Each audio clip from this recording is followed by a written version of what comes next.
तो अल्हम्दुलिल्लाह मेरा बहुत अच्छा स्कोर था, मेरिट स्कोर बहुत अच्छा था, तो मेरे पास बहुत सारी चॉइसेस थी। फूड इंजीनियरिंग जो है वो पूरे पाकिस्तान के अंदर सिर्फ एनईटी कराती है। फिर मैंने बिल्कुल आखिरी मौके पर फैसला करा कि नहीं, मुझे फूड इंजीनियरिंग चूज़ करनी है।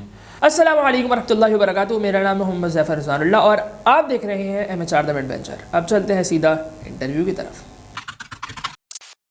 तालीमी सफ़र के साथ साथ अपना मुख्तसर तारुफ़ कराइए। अस्सलाम वालेकुम, नाम मेरा यूशा अहमद शमसी है और मैंने शमसी सोसाइटी मॉडल स्कूल से ही मैट्रिक करा। मैं उस लकी बैच हूँ कि जिन्होंने मैट्रिक के पेपर नहीं दिए थे। तो 9 में मेरी परसेंटेज थी 92%, जिसके बाद मेरा एडमिशन जो है गवर्नमेंट आदम जी साइंस कॉलेज में हुआ। इंटरमीडिएट के अंदर मैंने 94 परसेंटेज सिक्योर करी। फिर एनईटी का टेस्ट दिया और अब बारी थी एनईटी के अंदर फील्ड चूज़ करने की। तो अल्हम्दुलिल्लाह मेरा बहुत अच्छा स्कोर था, मेरिट स्कोर बहुत अच्छा था, तो मेरे पास बहुत सारी चॉइसेस थी। SE सॉफ्टवेयर इंजीनियरिंग और CIS को छोड़ के तमाम चॉइस मेरे पास मौजूद थी। बट मेरा इंटरेस्ट था कि मैं फूड इंजीनियरिंग की तरफ जाऊँ। इसकी वजह ये थी कि मेरी वालदा जो है वो फूड और न्यूट्रिशन की स्टडीज़ से वाबस्ता नहीं है, उनकी स्टडीज़ हैं इस फील्ड में, तो थोड़ा सा ये जो है उनकी तरफ से मिला और थोड़ा सा इंटरेस्ट था। बट एक मसला ये था कि फूड इंजीनियरिंग का डिपार्टमेंट एनईटी में एक बहुत उसके एनईटी में कोई ऐसा खास बड़े डिपार्टमेंट में शुमार नहीं होता था। तो अब मेरे सामने चॉइस थी, ये बहुत सारी चॉइसेस थी, उससे मैं डर रहा था। मैं सोच रहा था कि यार अगर मैंने फूड इंजीनियरिंग लिया तो लोग क्या सोचेंगे। और मेरे साथ ये हुआ कि जब मैंने फूड इंजीनियरिंग चूज़ करी तो लोगों ने मुझे कहा क्या तुम्हारा मेरिट अच्छा नहीं था, तुमने इतने छोटे डिपार्टमेंट में एडमिशन क्यों लिया। और बहुत सारे लोग थे कि जिनको डिपार्टमेंट का नाम भी पहली बार सुन रहे थे। अच्छा, इस सिलसिले में एक बड़ा मज़ेदार वाक़या है कि मैं अपने एक फ्रेंड के साथ अपने इंटरव्यू से एक दिन पहले अपने उनके एक जानने वाले के पास गया कि जो बाय प्रोफेशन करियर काउंसलर थे। इस वक्त तक मेरा माइंड था कि मैंने इंडस्ट्रियल मैन्युफैक्चरिंग इंजीनियरिंग जो है IM उसको चूज़ करना है। बट मैं उनके पास गया, उनको मैंने अपना इंट्रोडक्शन दिया, उनसे मैं तारुफ हुआ। तो मैंने उनको बताया कि मैं एक दिल्ली वाला हूँ, दिल्ली पंजाबी सौदागरान ताल्लुक है और ये हमें basically I am from business community. तो उन्होंने मुझे एक टॉन्ट मारा। उन्होंने कहा कि तुम क्या करोगे पढ़ के, तुमने आगे जब कारोबार ही करना है तो तुम फूड इंजीनियरिंग करो, छोटी फील्ड पढ़ो। मैंने कहा यार उन्होंने ये बात क्या कर दी। थोड़े से मैं इस बात पे शौक हुआ और फिर मैंने रात भर सोचता रहा कि क्या करूँ। मसला ये नहीं था कि कम पढ़ना है, मसला ये कि मैंने कहा यार ये कोई साइन है अल्लाह की तरफ से जो उन्होंने मुझे टॉन्ट कर दिया कि तुम फूड इंजीनियरिंग करो। और मेरी वालदा भी चाहती थी कि फूड इंजीनियरिंग करूँ, बट मैं सिर्फ लोग क्या सोचेंगे, छोटा डिपार्टमेंट है, इस वजह से फूड इंजीनियरिंग नहीं चूज़ कर रहा था। रात भर सोचता रहा मैं क्या करूँ क्या करूँ क्या करूँ। सुबह मेरा इंटरव्यू था, इंटरव्यू के लिए मैं उठा, IM चूज़ करने की मेरा पूरा इरादा था और मैं रेडी हुआ। मैंने अपने शूज़ के लिए भी ट्राई करी और जब मैं अपने बिल्कुल घर के गेट पे था मैंने कहा नहीं यार। मैं अपने बाबा के पास गया, मैंने कहा बाबा आप क्या सोचते हैं कि मैं फूड इंजीनियरिंग चूज़ कर लूँ।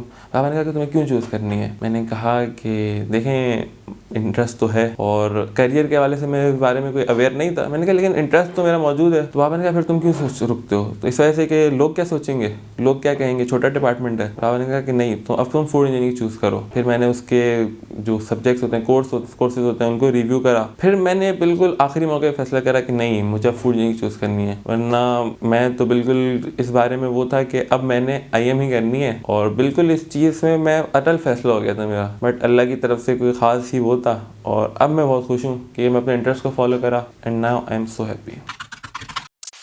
किस जज्बे की बुनियाद पर आपने इस शोबे को मुंतखब किया? अच्छा, फूड इंजीनियरिंग के अंदर जॉब एक्सपेक्ट से बात करें तो फूड इंजीनियरिंग के अंदर हमारी एक वो फील्ड है कि जिसमें लड़कियां बहुत ज़्यादा होती हैं। मेरी क्लास के अंदर हम सिर्फ 3 लड़के हैं, rest of all them are girls. तो ये होता है कि क्वालिटी कंट्रोल डिपार्टमेंट हो गया, प्रोडक्शन का डिपार्टमेंट हो गया, तो इसके अंदर हमें ये थोड़ा सा फ़ायदा होता है कि जहाँ पे शिफ्टिंग में जॉब्स हैं तो वहाँ पे बॉयज़ का एक अच्छा करियर बन सकता है। और ये होता है नॉर्मली कि क्वालिटी और प्रोडक्शन के अंदर जो लोग चले जाते हैं वो उनके लिए बहुत सारी अपॉर्चुनिटीज़ हैं, वो बहुत आगे तक जाते हैं, उनकी सैलरीज भी हाई होती हैं। तो जॉब के हवाले से ख़ास तौर पर बॉयज़ के लिए फूड इंजीनियरिंग एक बहुत अच्छी फील्ड है। अच्छा, वैसे तो अभी तक मैंने जो कोर्सेज़ पढ़े हैं वो तमाम वही कोर्सेज़ हैं जो एक जनरल इंजीनियरिंग स्टूडेंट्स को पढ़ाए जाते हैं।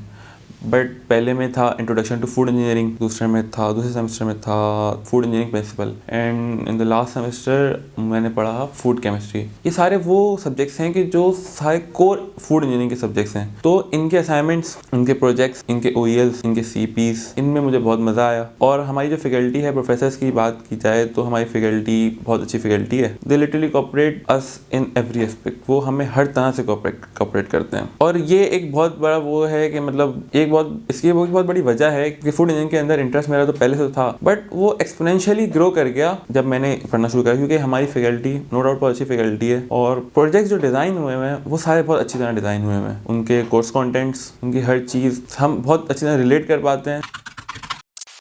तालीमी सफ़र के दौरान किन मुश्किलात का सामना करना पड़ा और कोई ऐसी कामयाबी जो आप बताना चाहें? अच्छा, अचीवमेंट ये मैं समझता हूँ कि जब मैंने फूड इंजीनियरिंग को परसू करा तो मैं समझता था कि फूड इंजीनियरिंग में केमिस्ट्री एक बहुत वो होगी, मतलब it's all about chemistry, but ऐसा नहीं हुआ। फूड इंजीनियरिंग के अंदर मैथ्स का एक बहुत बड़ा रोल है और मुझे पर्सनली मैथ्स बहुत पसंद है, तो मुझे बहुत अच्छा लगा कि केमिस्ट्री और मैथ्स दोनों एक अच्छे सब्जेक्ट्स हैं और दोनों मुझे पसंद है। फिजिक्स मुझे नहीं पसंद, तो केमिस्ट्री भी मुझे अच्छी तरह पढ़ रहा हूँ, मैथ्स भी अच्छी तरह पढ़ रहा हूँ और दोनों मुझे पसंद है। तो ये मैं समझता हूँ कि फूड इंजीनियरिंग करके मैं फूड इंजीनियरिंग को मैं परसू करके मैं इस तरह भी खुश हूँ कि यार मैं ये दोनों सब्जेक्ट्स को बहुत अच्छी तरह पढ़ रहा हूँ।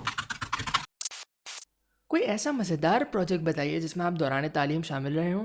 अच्छा, हमारे डिफरेंट असाइनमेंट्स होते हैं, ओपन बुक क्विज़ेस होते हैं, तो उसके अंदर एक हमारा अभी क्विज़ हुआ ओपन बुक, उसमें हमें सॉसेज इंडस्ट्रीज़ के ऊपर बतानी थी कि सॉसेज इंडस्ट्रीज़ के अंदर क्या केचप किस तरह मतलब कोई सॉस हमने कोई आपको सॉस लेनी थी, सिलेक्ट करनी थी, उसको आपको बताना था, तो हमने केचप सेलेक्ट करी और हमें उसका पूरा प्रोसेस डिज़ाइन करना था कि प्रोसेस में क्या होता है, टोमेटोज हम लेते हैं, उनमें कौन कौन से एंजाइम्स डलते हैं, कौन कौन से कैटलिस्ट डलते हैं। तो ये एक बहुत इंटरेस्टिंग पार्ट था, बहुत मज़ा आया करने में। इसके अलावा हम ऑयल्स के ऊपर हम लैब करते हैं कि हम ऑयल एक्सट्रैक्ट करते हैं सीड से, तो उसका हम पूरा प्रोसेस देखते हैं, कितने ग्राम सीड से हमें कितना ग्राम ऑयल मिल रहा है, तो ये एक बहुत अच्छा वो है उनकी। फिर हम विस्कोसिटी वगैरह चेक करते हैं। तो food engineering is all about fun.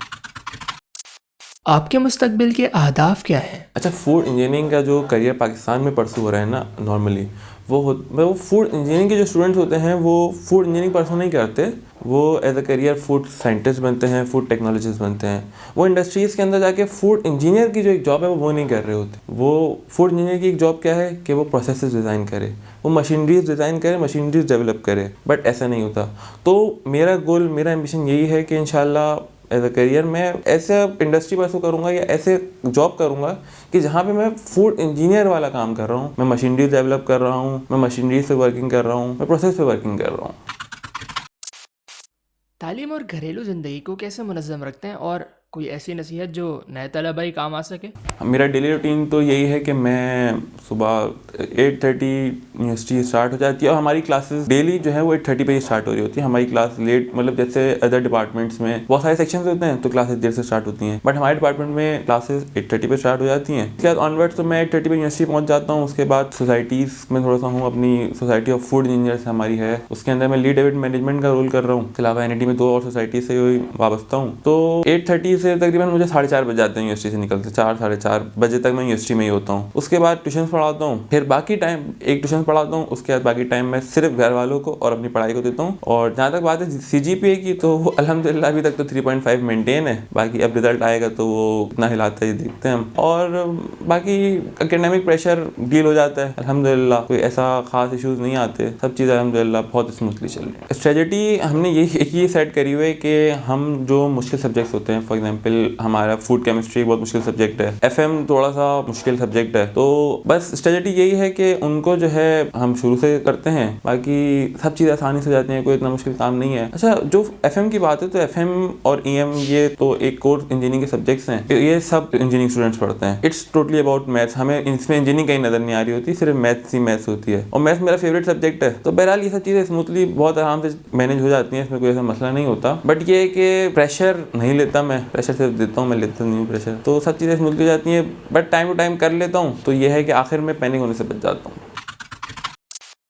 कैसे जदीद तकाज़ों से आगाह रहते हैं? अच्छा, कराची यूनिवर्सिटी का एक फूड साइंस का डिपार्टमेंट है कराची यूनिवर्सिटी के अंदर। फूड इंजीनियरिंग का डिपार्टमेंट पूरे फूड इंजीनियरिंग जो है वो पूरे पाकिस्तान के अंदर सिर्फ NIT कराती है, बाकी फूड साइंस बहुत जगहों पे होती है। कराची यूनिवर्सिटी का डिपार्टमेंट एक बहुत अपडेटेड और एक बहुत अच्छा डिपार्टमेंट है। वो हर साल 16 अक्टूबर को वर्ल्ड फूड डे मनाते हैं, सेलिब्रेट करते हैं। उसके अंदर वो फूड एग्जीबिशन करते हैं जिसमें हमें अपने प्रोजेक्ट्स वगैरह डिस्प्ले करने का मौका मिलता है। तो इस ईयर भी मैंने एक प्रोजेक्ट डिस्प्ले करा था वहाँ पे, and that project was about के बहुत सारे एरियाज ऐसे हैं कि जहाँ हम अपनी एग्रीकल्चर लैंड को ज़ाया कर रहे हैं। उसकी 2 बड़ी वजूहत हैं, एक तो ये है कि यहाँ पे पानी बहुत कम है या पानी ज़्यादा है। तो कुछ सीड्स, वीट की सीड्स की टाइप्स होती हैं कि जो पानी कम पानी में भी ग्रो कर जाती हैं। हमने वो आइडिया वहाँ पे प्रेजेंट करा और लोगों को वो आइडिया बहुत पसंद आया। बट वो वीट सीड हमारी नॉर्मली जो हम कंज्यूम करते हैं उस सीड से सिर्फ डिफरेंस ये होता है कि उसमें प्रोटीन कॉन्टेंट थोड़ा सा ज़्यादा होता है, जिसकी वजह से उनका टेक्स्चर बहुत हार्ड होता है। मतलब लाइक उससे हम ब्रेड नहीं बना सकते, उनसे हम केक्स नहीं बना सकते, उनसे हम डोनट्स नहीं बना सकते। तो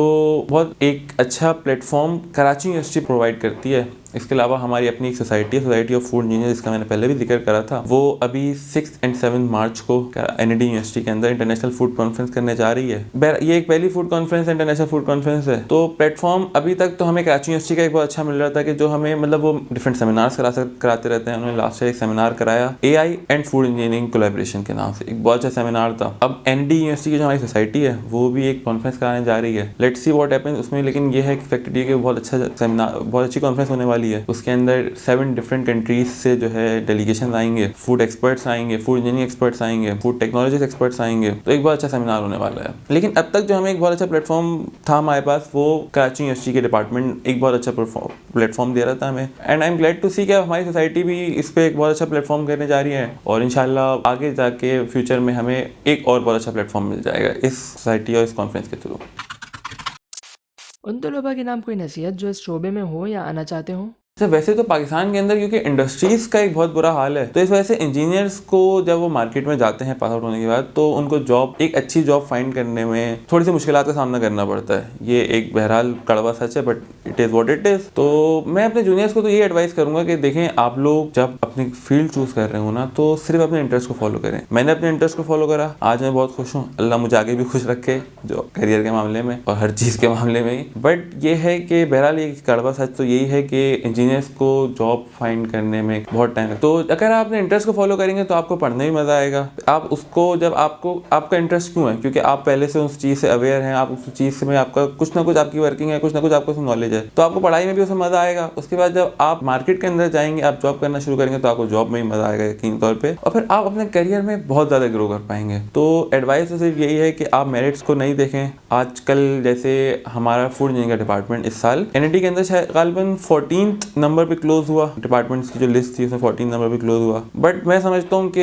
अगर हम देखें तो फूड डिपार्टमेंट की में जो जॉब अपॉर्चुनिटीज हैं वो काफ़ी बेहतर हैं। बट लोगों को लगता है कि शायद कंप्यूटर साइंस ही वाहिद हल है। भाई ऐसा नहीं है, आप थोड़ा सा रिसर्च करें तो आपको बहुत सारे ऐसे डिपार्टमेंट्स मौजूद हैं, बहुत सारी ऐसी फील्ड मौजूद हैं कंप्यूटर साइंस के अलावा भी, कि जहाँ बहुत सारे अच्छे करियर अपॉर्चुनिटीज़ हैं। तो आप उनके ऊपर रिसर्च करेंगे और फिर अपने इंटरेस्ट को फॉलो करेंगे, तो इंशाल्लाह आपको बहुत मज़ा आएगा पढ़ने में भी, और आपका करियर भी बहुत अच्छी तरह बन पाएगा। उम्मीद है इंटरव्यू आप लोगों को पसंद आया होगा। अगर आया है तो ज़रूर इसका इज़हार तबसरे के खाने में कीजिए। अगर इस वीडियो को इस लाइक समझते हैं तो लाइक भी कर दीजिए और साथ ही साथ सब्सक्राइब भी कर दें।